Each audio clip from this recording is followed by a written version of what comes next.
नमस्कार मित्रों, कल के अध्याय में हमने बात की थी किस प्रकार ऋषि वशिष्ठ ने राजा दिलीप को माघ मास के महात्म की कथा सुनाई। अब आगे की कथा कहते हैं।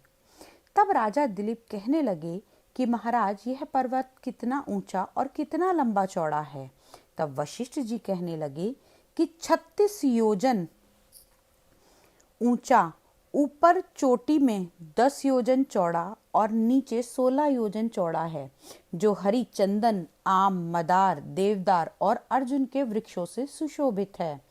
दुर्भिक्ष से दुखी होकर इस पर्वत को फल और फूलों से परिपूर्ण देखकर भृगु वहीं रहने लगे हैं और यहाँ पर कंदराओं, वनों और उपवनों में बहुत दिनों तक तप करते रहे। इस प्रकार जब भृगु ऋषि वहां पर अपने आश्रम पर रह रहे थे तो एक विद्याधर अपनी पत्नी सहित उतरा। वे अत्यंत दुखी थे।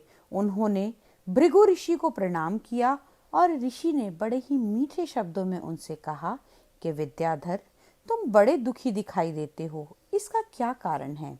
तब विद्याधर कहने लगे कि महाराज, पुण्य के फल को पाकर, स्वर्ग पाकर तथा देवतुल्य शरीर पाकर भी मेरा मुख व्याघ्र जैसा है। मेरे दुख और अशांति का यही कारण है। न जाने किस पाप का फल है। मेरे चित्त की व्याकुलता का कोई दूसरा कारण सुनिए। मेरी पत्नी अति रूपवती, मीठा वचन बोलने वाली, नाचने और गाने की कला में अति प्रवीण, शुद्ध चित्त वाली, सातों सुरों वाली, वीणा बजाने वाली, जिसने अपने कंठ से गाकर नारद जी को भी प्रसन्न किया हो, नाना स्वरों में नाद से वीणा बजाकर कुबेर को प्रसन्न किया हो, अनेक प्रकार के नाच ताल से शिवजी महाराज को भी प्रसन्न किया और रोमांचित भी हुए उनसे। शील, उदारता, रूप तथा यौवन में स्वर्ग की कोई अप्सरा भी इस जैसी नहीं है।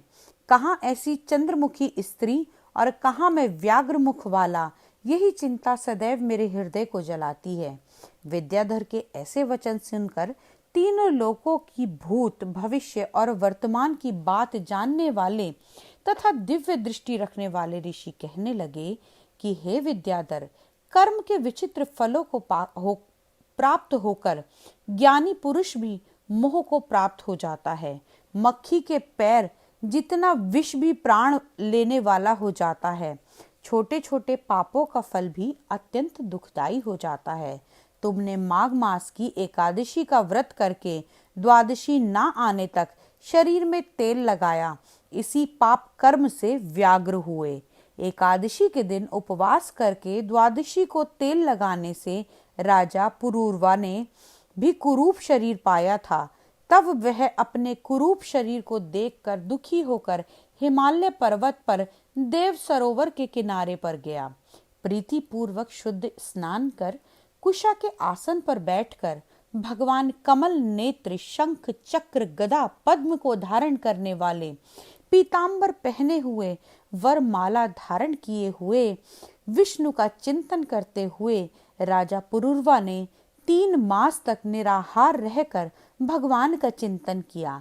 इस प्रकार 7 जन्म में प्रसन्न होने वाले भगवान राजा के 3 महीनों के तप से ही अति प्रसन्न हो गए और माघ मास की शुक्ल पक्ष की एकादशी को प्रसन्न होकर भगवान ने अपने शंख से, जल से राजा को पवित्र किया। भगवान ने उसे तेल लगाने की बात याद दिलाकर सुंदर देवताओं सा रूप दिया, जिसको देखकर उर्वशी भी उसको चाहने लगी और राजा कृत होकर अपनी पुरी को चला गया। भृगु ऋषि कहने लगे कि हे विद्याधर, इसलिए तुम क्यों दुखी होते हो? यदि तुम अपना यह राक्षसी रूप छोड़ना चाहते हो तो मेरा कहना मानकर जल्दी ही पापों को नष्ट करने वाली हेमकूट नदी में माघ में स्नान करो, जहाँ पर ऋषि सिद्ध देवता निवास करते हैं। तब मैं इसका विधिवत तुम्हें बताता हूँ क्या होगा। तुम्हारे भाग्य में माघ मास आज से 5वें दिन ही आने वाला है। पौष मास शुक्ल एकादशी से इस व्रत को आरंभ करो। भूमि पर सोना, जितेंद्रिय रहकर दिन में 3 समय स्नान करके महीना भर निराहार रहो। सब भोगों को त्याग कर तीनों समय भगवान विष्णु का पूजन करो।